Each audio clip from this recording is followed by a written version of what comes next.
বন্ধুরা, আমি ৩১টে ধর্ম থেকে সৃষ্টিকর্তার যে রূপ সেটা আলোচনা করতেছিলাম। অত্যন্ত পরিতাপের বিষয়, ২৪ নম্বর হলেই এটা কেটে গেছে আমার লাইনটা। এটা হচ্ছে তার বাকি অংশ। তো রামের পিতা দশরথ যখন অগ্নিতে যজ্ঞ করতেছিল, তখন এক জ্যোতি এসে তার সাথে দেখা দেয় এবং তাকে বলে যে এই সিন্নিটা তুমি তোমার স্ত্রী খাইয়ে দিও, তাহলে তোমার কি হবে, স্ত্রীদের সন্তান হবে। তারপরে এই রাজা দশরথের 4টে সন্তান হয়, রাম, লক্ষ্মণ, ভরত আর শত্রুঘ্ন, 4 ভাই জন্ম হয়। এরকম কাহিনী। আচ্ছা, এবার আমরা যাব 25 নম্বরে। নবী মোহাম্মদ সাল্লাল্লাহু যখন মেরাজে গেলেন, মেরাজ থেকে আসার পরে নবী মোহাম্মদ সাল্লাল্লাহু প্রশ্ন করা হলো যে আপনি কি আল্লাহকে দেখেছেন? তো বলল যে আমি জ্যোতিরূপ কিভাবে দেখব, আমি একটা আলো দেখেছি। তার মানে কি, সেটাও জ্যোতিরূপ ছিল। তাহলে আমরা দেখলাম যে সনাতন ধর্ম, সেখানেও ঈশ্বর জ্যোতিময়। তারপরে বৌদ্ধ ধর্ম, সেখানেও ঈশ্বর সাদা হস্তি রূপে তার এরা গৌতম বুদ্ধের মাতার গর্ভে প্রবেশ করছিল। আর 3 নম্বরে মিশরীয় ধর্মের রা, সেটাও জ্যোতিময়। 4 নম্বরে গিলগামেশের যে মহাকাব্য, সেখানেও শামাস মানে সূর্য, সেটাও জ্যোতিময়। 5 নম্বরে সেই জেরুজালেমের যে সালেম বা সূর্য, সেটাও জ্যোতিময়। তারপরে কনফুসিয়াস ধর্মের যে কেন্দ্রীয় শক্তি তো জানেন, তাই না? নক্ষত্র আছে কেন্দ্রীয় শক্তি, সেটাও জ্যোতিময়। তারপরে হজরত ইব্রাহিম আলাইহিস সালাম তার পিতাকে বলছিল যে তুমি তো নিজেকে ঈশ্বর দাবি করো, তুমি যদি পূর্ব দিকের সূর্যকে যদি পশ্চিম দিকে উদয় করতে পারো, তাহলে বুঝবো যে তুমি সত্যিকারের ঈশ্বর, তখন তোমাকে আমি মানব। এখানে এই কথা কিন্তু কোরআনে আছে। তো সেটাও কিন্তু সূর্যের কথা বলা হয়েছে বা সেই নক্ষত্র বা জ্যোতির কথা বলা হয়েছে। 8 নম্বরে তাওরাতে বলা হয়েছে মোজেস ঝোপের মধ্যে আগুন দেখেছিলেন বা জ্যোতি দেখেছিলেন। 9 নম্বরে তুর পাহাড়ে বা তোয়া পর্বতে বা সিনাই পর্বতে সৃষ্টিকর্তার যে রূপ, সেটা জ্যোতিময়। মুসা আলাইহিস সালাম যখন সেখানে দাঁড়াইছিলেন, তখন আল্লাহ বললেন, হে মুসা, সাবধান, এটা পবিত্র জায়গা, তুমি তোমার পায়ের জুতা খুলে ফেলো, সামনে এসো না, তাই না? এবার 9 নম্বরে পবিত্র কোরআন শরীফে ঈশ্বর জ্যোতিময় বা আল্লাহ জ্যোতিময়। এটা আছে সূরা নূরের 25 নম্বর আয়াতে, আল্লাহ আছে নূরুস সামাওয়াতি ওয়াল আরদ, অর্থাৎ আল্লাহ জ্যোতিময়। তারপরে 11 নম্বর, 12 নম্বর, 13 নম্বর, এটা হচ্ছে আপনার ফান ধর্ম, ডগন ধর্ম এবং জুলু ধর্ম, 3টে ধর্মের কথা বললাম। তো এরা সবাই বিশ্বাস করে যে সাইরাস তারা হচ্ছে তাদের সৃষ্টিকর্তা, সেটাও জ্যোতিময়। তারপরে 14 নম্বরে নবী ইউসুফের ভাই একজন, অর্থাৎ সেই যে ইয়াকুব নবীর যে 12 পুত্র, তাদের একজন হচ্ছে এই যে রাস্তাফারাজিম ধর্মের যে প্রবর্তক। তারা দাবি করে যে আমরা হচ্ছি সেই ইউসুফের ভাইদের এক দল। তো তারা তো সেই সৃষ্টিকর্তাকে জ্যোতিরূপে মানে, যদিও ধর্মের নাম রাস্তাফারাজিয়ম, এটা হচ্ছে আফ্রিকার একটা ধর্ম। তারপরে গ্রিক ধর্মে যিনি কাওয়াস, যিনি অল ইন অল, যিনি সর্বশক্তিমান, যিনি, তিনিও জ্যোতিময়। তারপরে রোমান ধর্মেও ঈশ্বর জ্যোতিময়। ওই যে জিউসরা কিন্তু ঈশ্বর না, জিউসরা কিন্তু ওরা হলো স্বর্গের দেবতা আর কি। যেমন আমাদের ইসলাম ধর্মে স্বর্গের দেবতা আছে, এটা হচ্ছে রেদওয়ান। হিন্দু ধর্মে স্বর্গের দেবতা আছে ইন্দ্র। এরা কিন্তু ঈশ্বর না, এরা হচ্ছে ঈশ্বরের অনুগত আর কি। আচ্ছা, 17 নম্বরে আহুরা মাজদা, এটা হচ্ছে আপনার সেই পার্সি ধর্ম, যতজন সেখানে ঈশ্বর জ্যোতিময়। তারপরে আদম আলাইহিস সালাম, আমাদের যে আদি পিতা আদমের যে সৃষ্টিকর্তা, তিনিও সেই জ্যোতিময়। কারণ ওই যে হাবিল কাবিলা যে কুরবানি দিত, সেগুলো আগুন এসে বা জ্যোতি এসে খেয়ে যেত, সেটাও ছিল জ্যোতিময়। এবং বিজ্ঞানও বলে সে একই কথা, যে একটা কেন্দ্রীয় শক্তি আছে, সেই শক্তি দ্বারা এই বিশ্ব ব্রহ্মাণ্ড নিয়ন্ত্রিত হচ্ছে। হ্যাঁ, শক্তি মানে কি, সেই নক্ষত্র বা ওর কাছাকাছি কিছু একটা হবে, আপনারা যা ধরে নেবেন সেটাই রাইট হবে।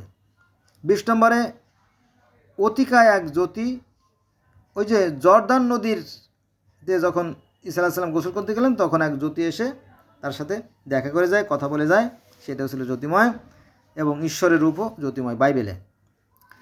21 নম্বরে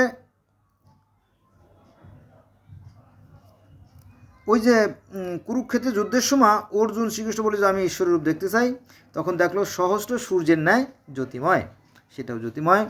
তারপরে তাও ধর্ম, সিন্ত ধর্ম, কনফুসিয়াস ধর্ম, এরকম বহু ধর্ম আছে আমাদের পূর্ব প্রান্তে। তারা বলে কি যে এই স্বর্গ মত্তের একজন শক্তি আছে, একটা নিয়ন্ত্রণ শক্তি আছে, সে আমাদের পরিচিত করে, আর ভালো কাজ করলে সে নির্বাণ লাভ করে, অর্থাৎ সে ঈশ্বরের সান্নিধ্যে মিলিত হয়ে যায়, নির্বাণ লাভ করে। আমরা যেমন জান্নাতে যাই বা ভেসতে যাব বা স্বর্গে যাব, ওইরকম তো বিশ্বাস করা হয়। তারপর 23 নম্বরে জ্যোতিরূপ, ওই যে নারদ মুনির মন্দাকিনী নদীতে ঈশ্বরের সাথে দেখা গেলে সেটা জ্যোতিরূপ ছিল। রামের পিতা দশরথ অগ্নিযজ্ঞ করতেছেন তখন ছিল জ্যোতিময়। আর নবী মুহাম্মদ সাল্লাল্লাহু আলাইহি ওয়াসাল্লাম যখন মিরাজে গেলেন তখনও দেখলেন জ্যোতিময়।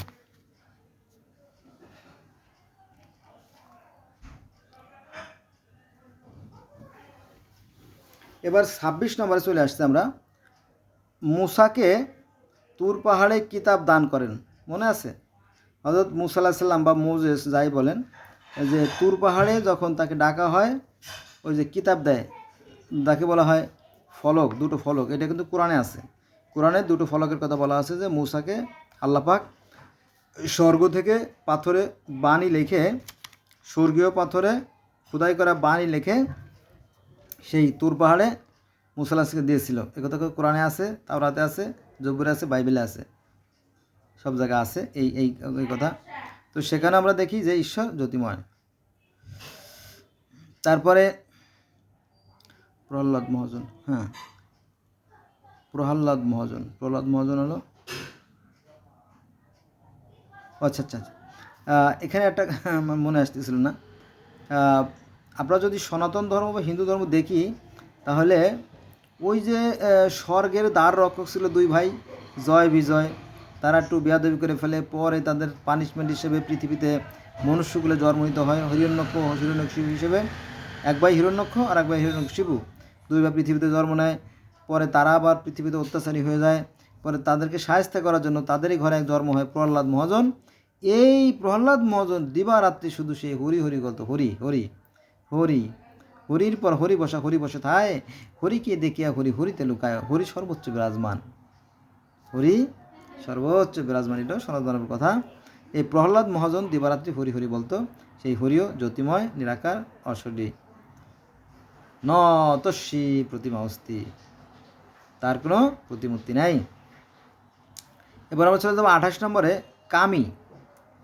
এটা সিন্ত ধর্মের যে সৃষ্টিকর্তা, সিন্ত ধর্ম অর্থাৎ আমাদের এই যে চীন, জাপান, ভারত, চীন, Japan, Laos, Cambodia, Vietnam, Thailand, Hong Kong, Bangkok, এই সমস্ত অঞ্চলে যে সিন্ত ধর্ম, সেই সিন্ত ধর্মের যে সৃষ্টিকর্তা তাকে বলা হয় কামি। কিন্তু এই কথাটা মানতে চায় না আমাদের মুসলমান ভাইরা। না মানলে তো কিছু আসে যায় না, তাই না? জানে না, মনে করে যে না আমাদের আল্লাহই একমাত্র আল্লাহ, আর কেউ জান্নাতে যাবে না, আমরা একা জান্নাতে যাবো, এরকম আর কি। অনেক শিক্ষিত লোক, ওদিন একটা MSc পাস একজন তর্ক লেগে গেছে, বললাম মাপ চাইতে আছে বাবা, তুমি কেটে পড়ো, হ্যাঁ এই আর কি, বেয়াদব টাইপের বেশি আর কি, মূর্খ। তো তারাও যে সৃষ্টিকর্তায় মানে এটা তারা জানতে চায় না, অথচ আমি জানি আমি জগতের বিভিন্ন ধর্মের একজন ছাত্র। তো এই যে সিন্ত ধর্মের অনুসারী, তারা তাদের সৃষ্টিকর্তাকে কামি নামে ডাকে, যে তিনি নিরাকার, জ্যোতিময়, অশরীরী, হ্যাঁ একটা শক্তি আছে, মানুষ ভালো কাজ করলে তার সাথে মিলে যায়, আর যদি মন্দ কাজ করে তার জন্য তাকে শাস্তি ভোগ করতে হয়, এই দেখতে আর কি। এক দেশের এক রকম পদ্ধতি, এক দেশের গালি এক দেশের বলি, এই আর কিছু না। কিন্তু সৃষ্টিকর্তা সবাই মানে, যে 4300 ধর্মের অনুসারী সবাই একজন সৃষ্টিকর্তায় মানে, তবে বিভিন্ন নামে ডাকে। তারপরে 29 নম্বরে সাবাই এবং 30 নম্বরে মান্দাই, দুটো ধর্ম একসাথে। এটা হচ্ছে দাউদ আলাইসাল্লাম, জাকারিয়া আলাইসাল্লাম, ইয়া আলাইসাল্লাম, হ্যাঁ তাদেরও একজন সৃষ্টিকর্তা ছিল, সেটাও জ্যোতিময়। তাহলে আমরা কত গেলাম? 29, 30, 31। আমি ভাবছিলাম 31 বলতে 33, 34টা ধর্ম চলে আসছে আর কি। তাহলে সাবাই ও মান্দাই, এই যে দাউদ নবীর ধর্ম ছিল, জাকারিয়া নবীর ধর্ম, ইয়াহিয়ার ধর্ম ছিল, সেখানেও ঈশ্বর জ্যোতির্ময়।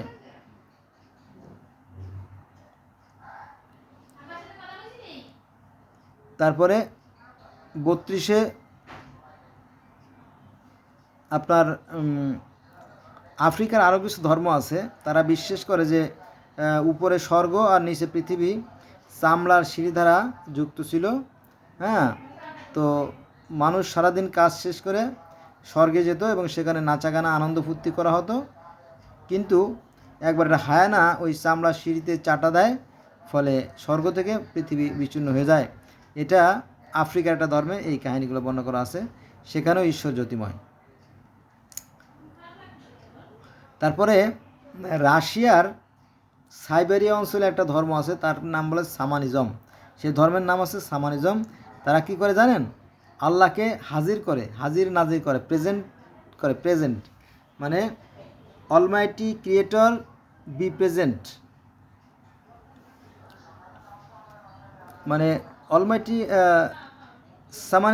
সামানিজম religions call their almighty creator, হ্যাঁ, then God come to mate with মানে হার আর কি, তার সাথে দেখা করে, তাদের জন্য দেখা করতে আসেন। এটা আমাদের বাংলাদেশেও আছে, যে দেখবেন যে ওই যে বলে গাছা আল্লাহু আল্লাহু আল্লাহু আল্লাহু, ঘন্টার পর ঘন্টা আল্লাহু আল্লাহু জিকির করতে করতে করতে করতে হঠাৎ করে একসময় অজ্ঞান হয়ে যায়। তখন আশেপাশে যারা থাকে তখন তারা জিজ্ঞেস করে, কী চাস পিচাস, বলো যে আমার ছেলেটা বুদ্ধি ভালো না, লেখাপড়া ঠিক মতো করে না, আপনি একটু সাহায্য করেন। বলো ঠিক আছে, যা তুই একটা খাসি দান করে দিস, একটা গরু দান করে দিস, আমার মেয়েটার বিয়ে হচ্ছে না, যা তোর মেয়ের বিয়ে হয়ে যাবে, এইভাবে একটা খাসি দিয়ে দিস। এইভাবে হাজির করা হয়। এটা কতটা সত্য আমি জানি না, তবে এই যে গাছা, আমাদের দেশে গাছা বলে, বা জিকির আজগার করে করে আল্লাহু করতে করতে করতে সেই ঈশ্বরের হাজির করে, সেটাকে সামানিজম পদ্ধতি। এটা রাশিয়ার একটা ধর্মের বিশ্বাস, যে সৃষ্টিকর্তাকে ডাকলে তিনি আসেন এবং দেখা করেন। ঠিক আছে, এইটা। তো 33টা ধর্ম, প্রথম আগে একটা ভিডিও আছে, ওইখানে আমি 24টা ধর্মের সৃষ্টিকর্তার কথা আলোচনা করছি, আর বাকি যেগুলো এই পরে আলোচনা করলাম। আপনারা যদি এই পর্ব দেখেন, তাহলে এর আগে একটা পর্ব আছে, সেটাও দেখেন, তাহলে মোট 33টা বা 34টা ধর্মের সৃষ্টিকর্তার রূপ আমরা এখানে জানতে পারবো আর কি। এরকম তো আরও বহু আছে, আমি আস্তে আস্তে আপনাদেরকে জানানোর চেষ্টা করব। ধন্যবাদ সবাইকে আমার সাথে থাকার জন্য।